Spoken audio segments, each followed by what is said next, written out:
María Alonso y estoy estudiando el doctorado con el grupo de investigación TEP 229. Conmigo está Antonio Guerrero, que es catedrático en el Departamento de Ingeniería Química de la Universidad de Sevilla y nos va a responder algunas preguntas sobre bioplásticos. En primer lugar, Antonio, ¿qué es un bioplástico? Gracias. Bien, en realidad los bioplásticos son relativamente difíciles de definir, más que nada porque ha habido bastante controversia con el tema, con el concepto. Y bien, realmente no hay un material simple que se pueda denominar bioplástico, sino que son varias familias de productos que tienen una gran variedad de propiedades y de aplicaciones. La definición que ha predominado después de la controversia es la que propone la European Bioplastics, que es una asociación constituida por alrededor de 70 empresas. Esta definición, según esta definición, se considera que un material plástico es un bioplástico si está basado en biomasa, es decir, si proviene de recursos renovables, o si es biodegradable o ambas. Probablemente desde una perspectiva ecologista se vería de otra manera y sería más restrictivo y se pensaría que el bioplástico debe de reunir las dos condiciones. Pero lo que domina ahora mismo, el concepto de bioplástico que domina, es el propuesto por la European Bioplastics Association. Entiendo. ¿Y por qué son tan interesantes? Bueno, el interés de los bioplásticos viene precisamente de esas dos características. Por un lado, la dependencia de fuentes no renovables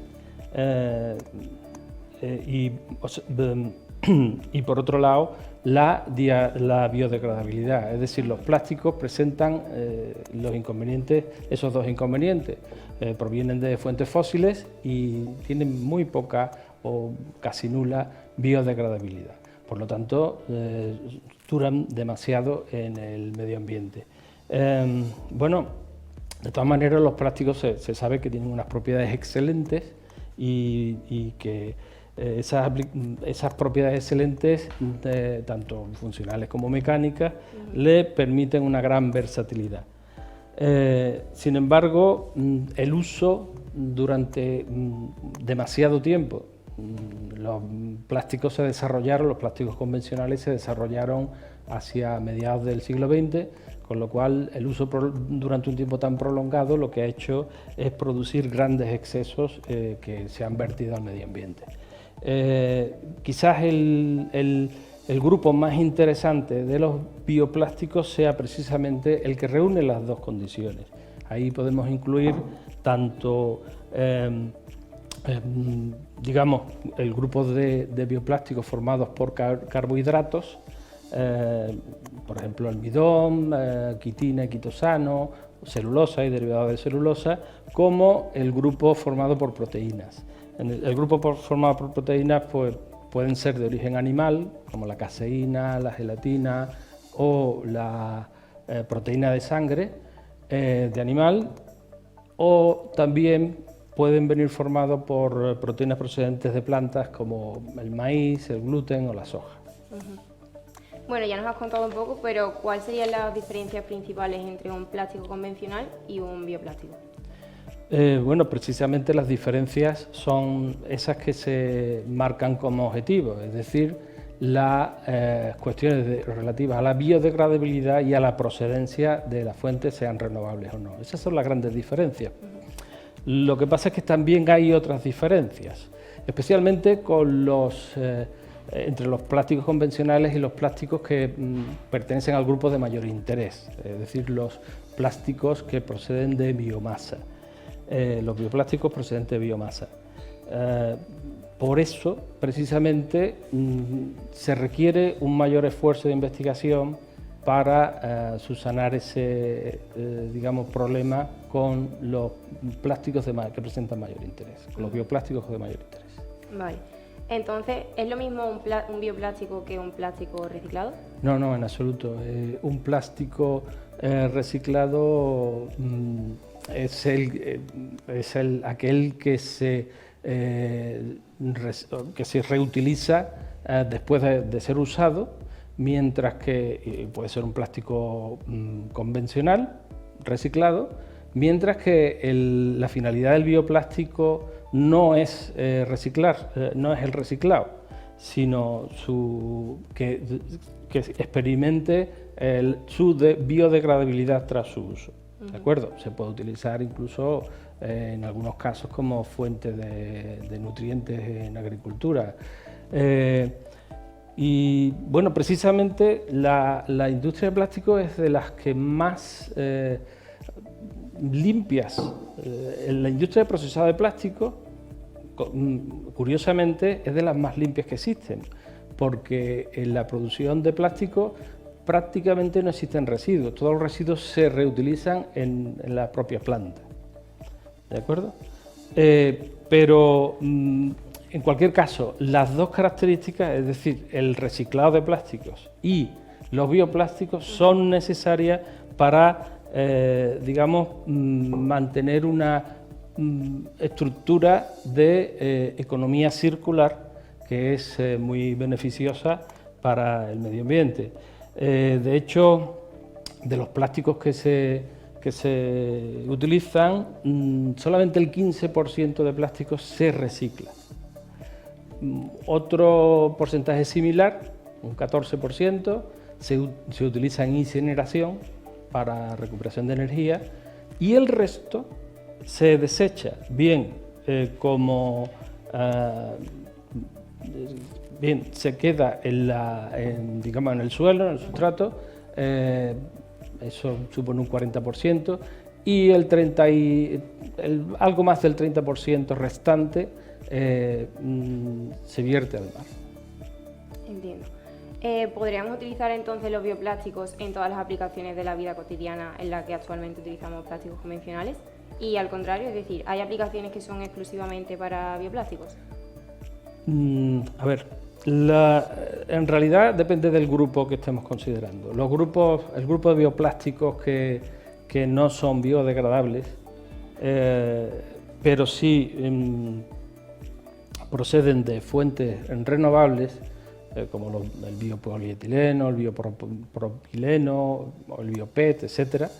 Esos son bastante competitivos con los plásticos convencionales. Se pueden procesar de la misma forma y utilizar para las mismas aplicaciones. Prácticamente son muy similares.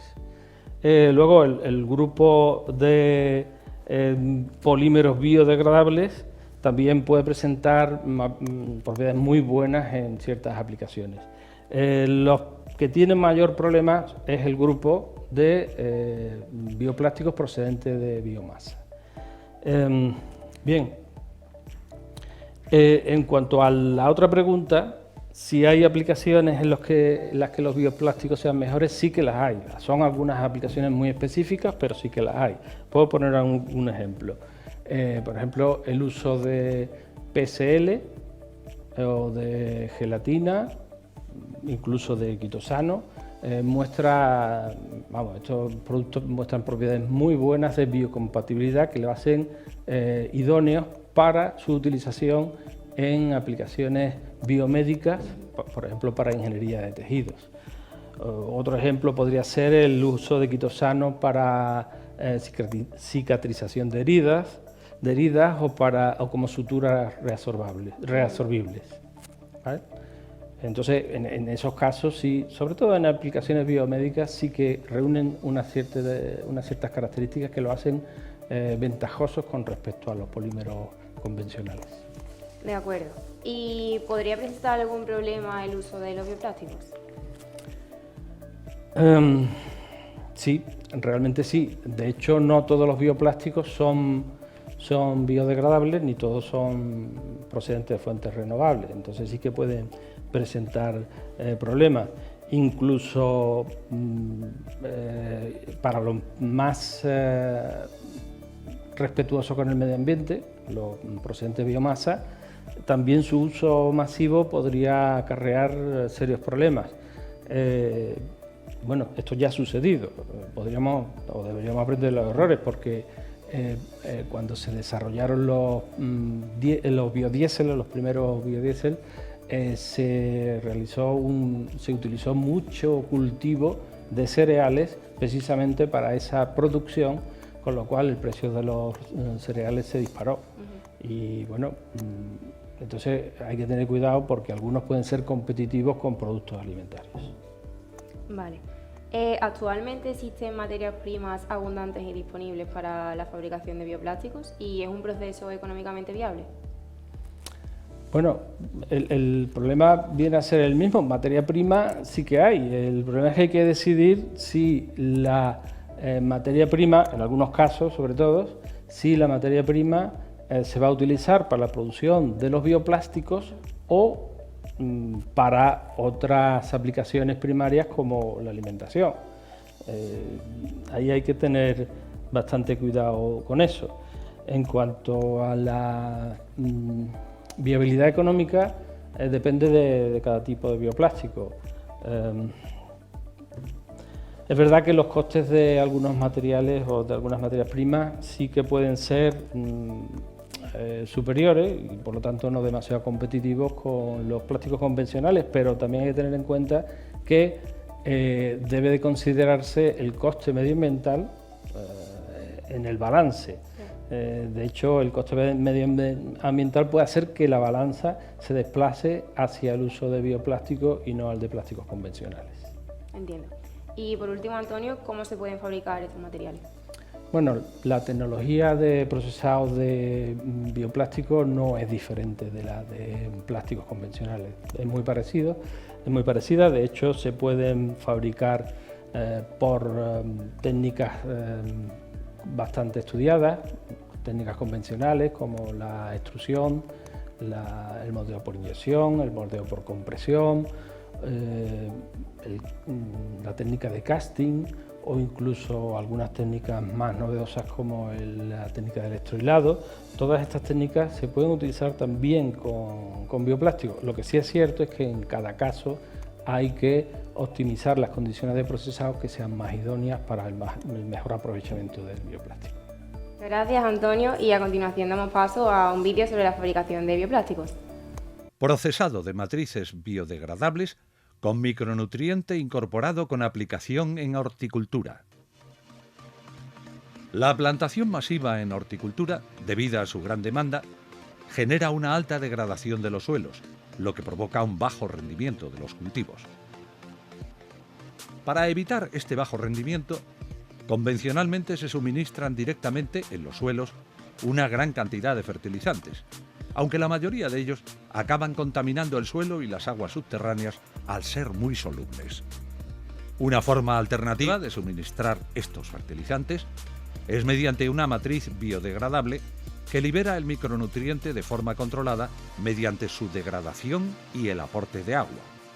Además, puede retener agua y aportarla en momentos de sequía. El proceso de obtención de matrices biodegradables consta de 4 etapas.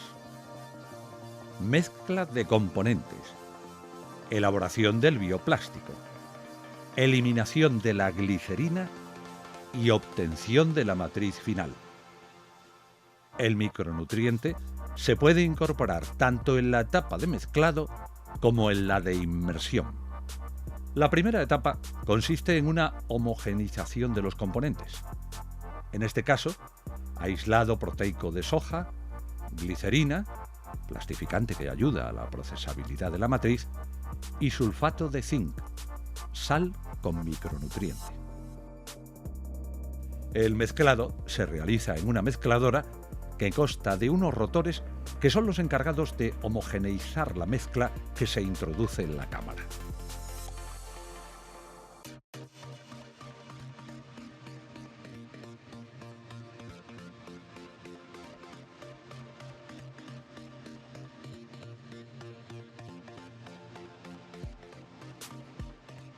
Esta masa que se obtiene se utiliza en la elaboración del bioplástico.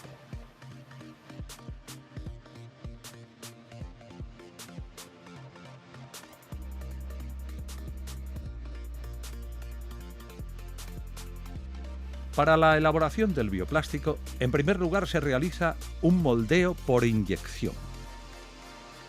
Para ello, colocamos la masa preparada en la cámara de preinyección, la cual se introduce en la inyectora, donde gracias a la ayuda de un pistón pasa hacia un molde. De esta forma, se obtiene el bioplástico que sirve de base para crear la matriz.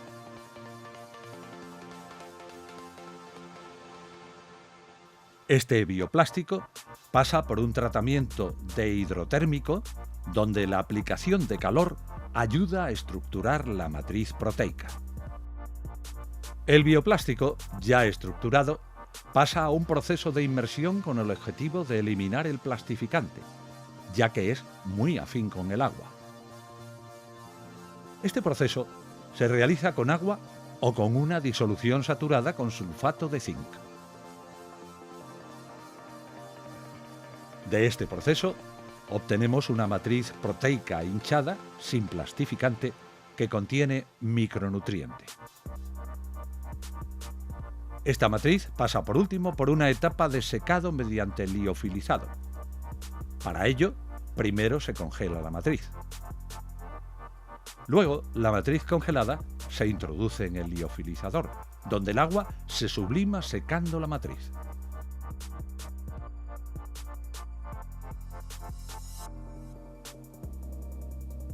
De esta forma, se obtiene la matriz proteica biodegradable cargada de micronutrientes, preparada para introducirla en el cultivo.